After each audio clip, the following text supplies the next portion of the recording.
デジタルラボ始まるよ。デジタルラボカズチューブです。このチャンネルでは手書き風デジタルをコンセプトに発信しているチャンネルになります。今日はジブリ模写、タイトルにもあるように紅の豚の、街中ですね。ヨーロッパの街中って結構いろんなタイトルで出てくるんで、何かの参考にしていただければなと思います。手書き風デジタルの重要なポイントとして下塗りもブロック分けレイヤー分けした方がいいっていうのが、毎回言ってるんですけど、そこはもう必ずやっていった方がいいと思います。この絵で言うとこの1ブロック左側の1ブロックと、あと奥が1個で右の手前が1個で地面が1個で大きく分けて4個、空合わせると5個っていう分割、大きな分割になってます。下塗りの際にタッチも全部入れてっちゃうんで、大きなタッチというか、下地に入れなきゃいけないタッチって質感ってあるんですけど、汚れですよね。壁の塗りムラとか、グラデーションで簡単なタッチで入れられないような、あとボツボツしたような質感だったりは入れてった方がいいです。この下塗りの際にそういう質感入れられないと時間すごいロスしちゃったりとか、あと出来上がりのね感じですよね。ポチョポチョした感じなんていうんですかね、なんですかね、幼いタッチがすごい見受けられる背景っていうのは、おそらく質感は後から入れてるタッチで全部書き起こそうとするとちょっと幼稚な感じに見えちゃったりします。僕の個人的なというかプロ目線での話なんですけど、僕も昔は結構綺麗にグラデーション入れてからタッチでなんとかやりくりしようって思ってたんですけど、結構ベテランの人の下塗りの絵って結構ねムラがあって、あれこんな粗くて大丈夫かなって思ってたけど、線とか窓とか入れていくと全然そこって気にならなくなるんですよ。この下塗りもそうなんですけど、もし自分の下塗りが綺麗すぎる人がもしいれば、僕のを見て汚い、ちょっと粗いなと思ってる方がいるとすれば、こっちの方向に少し大きく振ってみてもいいかもしれません。多分ちょっと上達するというか、言ってた通りあんま気になんねんだなムラって思うと思います。ちょっとやってみてください。手書き風デジタルで結構重要なポイント、この通常の部分での影塗り。影って大体デジタルの方って定山で処理してると思うんですけど、こういう大きい面の影なんですけど、多分これ定山だとうまくいかないんで塗り込んでます。でこれって結構勇気がいるんですけど、これもそうなんですけど、ちょっと一歩踏み込んでやってみると面白いかもしれません。ただ調整が効かないんで、調整できるんですけど、後から本当に上から書き潰すとか、そういうことでしか影を調整できなくはなるんですけど、この塗りの影の魅力ってあるんで、間違いなくそこはちょっとやってみても面白いかもしれません。この動画全体の収録時間はね4時間13分でした。16倍で今再生してます。でちょっと作業効率の話なんですけど、今下塗りと書き込んでるパーツはレイヤー分けています。理由としては壁の下地変えたりとか、別の建物にも使えるような窓になるんで、窓ってね結構めんどくさいじゃないですか。なんで一応作業してる時は下地には書き込まずに1個レイヤーを別で作って、その上に窓とかいろんな付属品を書き足しています。壁のタッチも含めて一緒に書き起こしちゃったりするんで、そこら辺は細かく割ってもいいですけど、僕はめんどくさいんでくっつけちゃってそのまま書き足しちゃってます。これは一応作業効率という面での話ですね。でこの窓ちっちゃいんですけど、画面内ではすごいちっちゃいんですけど、やってる処理ってすごい真面目にきちっと処理されてて、模写しないと分かんないと思うんですけど、僕もそこまでちゃんとしっかり見てなかったんで、映像の中ではね何秒とかの世界ですけど、真面目に実際起こる処理みたいなの全て入ってます。反射だったり開いてるところ、閉まっているところで、閉まっているところはきちんと反射を入れるみたいな、あと窓のその開閉のパターンバリエーションみたいなのもすげえ豊富で考えられてるなーって本当に思いました。多分レイアウトではそこまで書かれてないはずなんで、本当に背景マンの腕の見せ所というか、すごいね細かく細部まで書いてあるレイアウトもあるんですけど、それってすげえ稀なんで、多分ジブリクラスでもここの窓の処理っておそらくそんなに詳しくは書かれてないと思うんですよ。これは予想ですけど、ジブリのね原画集集みたいなのが売られているんですけど、それ見ると本当によくわかります。その僕が今言ったようなことって本当に背景の人が結構なとこまでちゃんと書き足してるっていう、それって結構僕らからすると楽しい作業なんで、逆に細かく書かれすぎててちょっと窮屈なレイアウトっていうのも実際に存在したりもします。構図ってもうコンテの段階、絵コンテってあるんですけど、その段階でもう決まっちゃってるんで、絵コンテがすごいしっかりした構図だと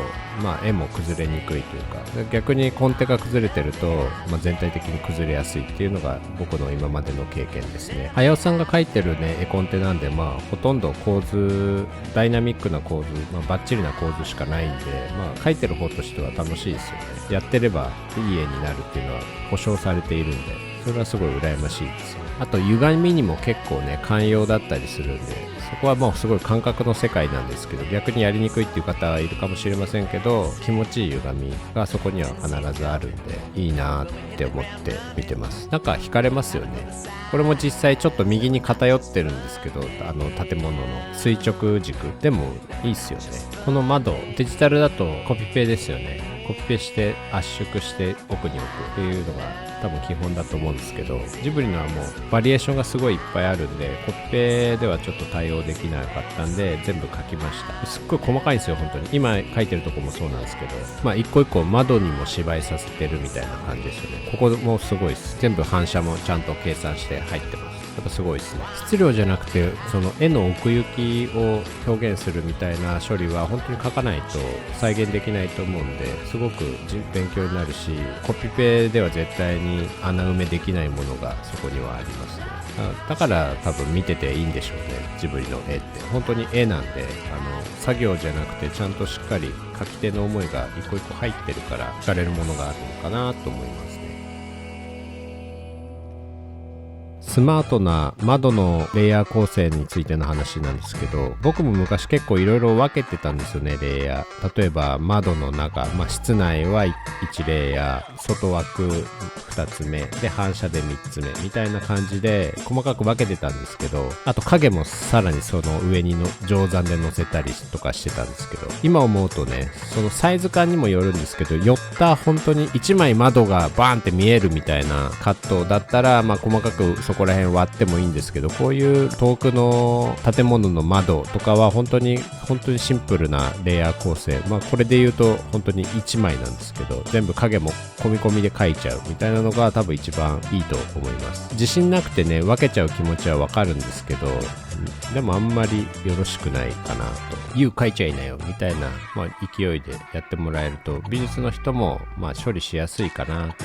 個人的にはね思います。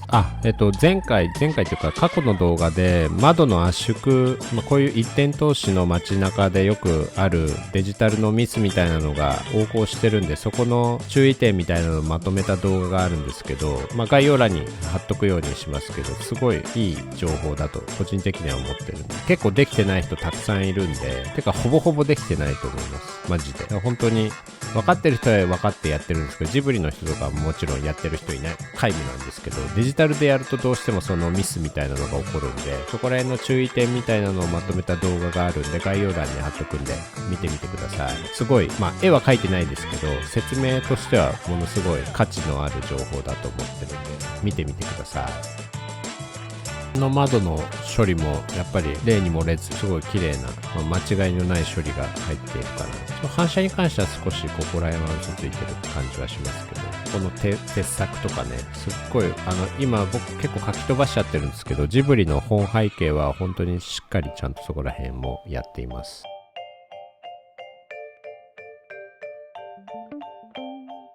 地味ですけど、ここの窓の処理もすごいです。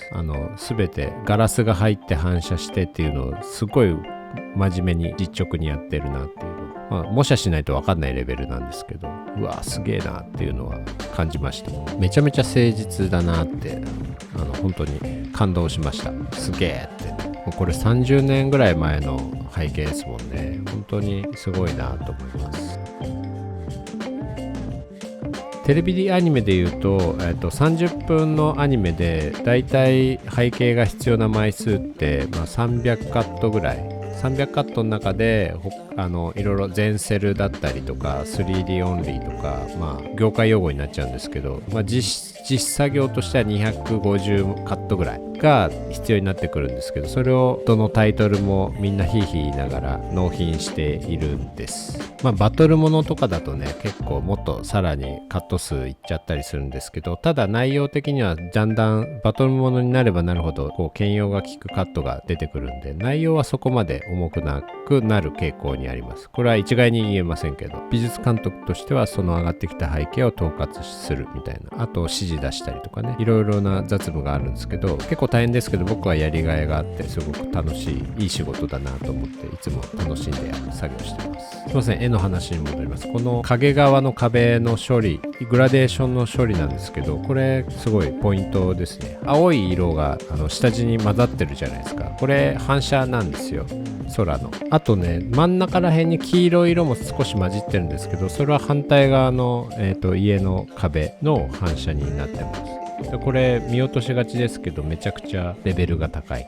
青まではね結構簡単にいきますけど、その隣の黄色い壁の反射を入れちゃうっていうのはやっぱりさすがジブリだなっていう領域になってますね。ちなみにその黄色い色は後ほど入れると思います。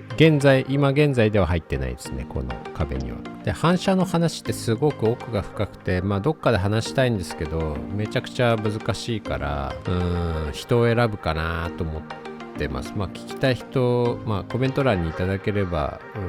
そうですね、話してもいいかなと思いますけど、多分面白くないかもしれないんで、なんかあればコメント欄にください。で、僕が反射を考えるきっかけになったのが2010年代前後ぐらいあたりから出てきた写真レイアウトの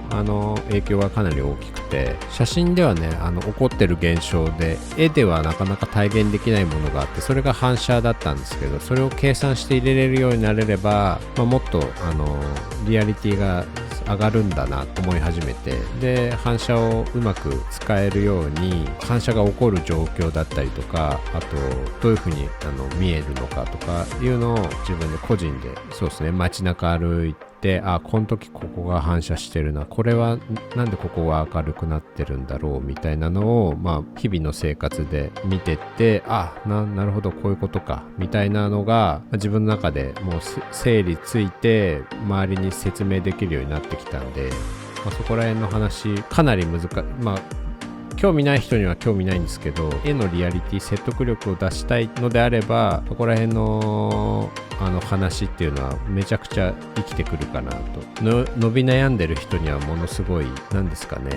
世界が一個奥に行くというか、そんな感じ。僕は実際にそれで上手くなったなと、迷わなくなったっていうのもありますね。なんか写真がなくてもある程度現実に起こりそうなことを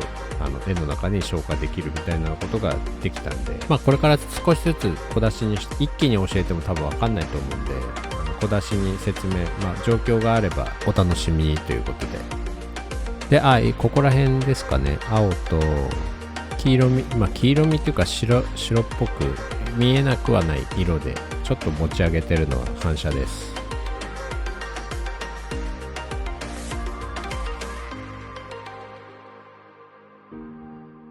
で、ここの手前の石畳ですね。これすごい参考になるかなと思います。テクスチャーでは絶対に表現できない石畳の描き方。普通に描かなきゃいけないんですけど、アナログのいいところで奥省略するみたいなのがうまくできてるところかなと。これできるとまたそれもレベルが1個上がるんじゃないかなと。難しいですけどね、めちゃくちゃ。僕も模写してるんですけど、リアルなその現物の背景のその石畳の感じには全然勝ててません。抜いたりね、強調したりっていうその強弱の流れとか、石の並びと気持ちいい配列みたいなのが、これ上手い人じゃないとできない。手癖とかね、その染みついたものがないとなかなか難しいんじゃないかな。で、これ絵の中で一番近いんで、一番ピントが合うというか、一番しっかり描かなきゃいけない部分なんですけど、ちょっと大急ぎで早く寝たかったのもあってすいません。申し訳ないです。書き飛ばしちゃった部分が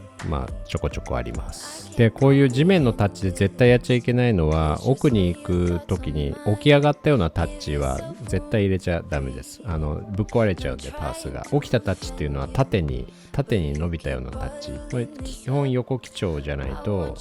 パースに乗らなくなっちゃうんで、結構ね新人さんやりがちなんですけど、それ絶対ダメです。やらないでください。それが結構ポイントかな。石畳を書く時のとか地面のタッチ入れる時の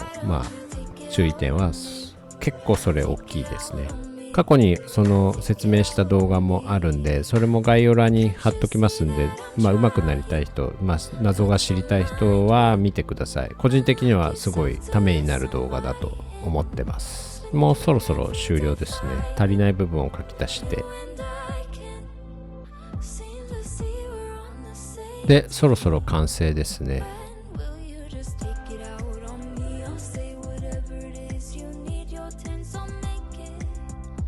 はい、これで完成です。最後まで見ていただきありがとうございました。チャンネル登録、高評価よろしくお願いします。コメントも待ってます。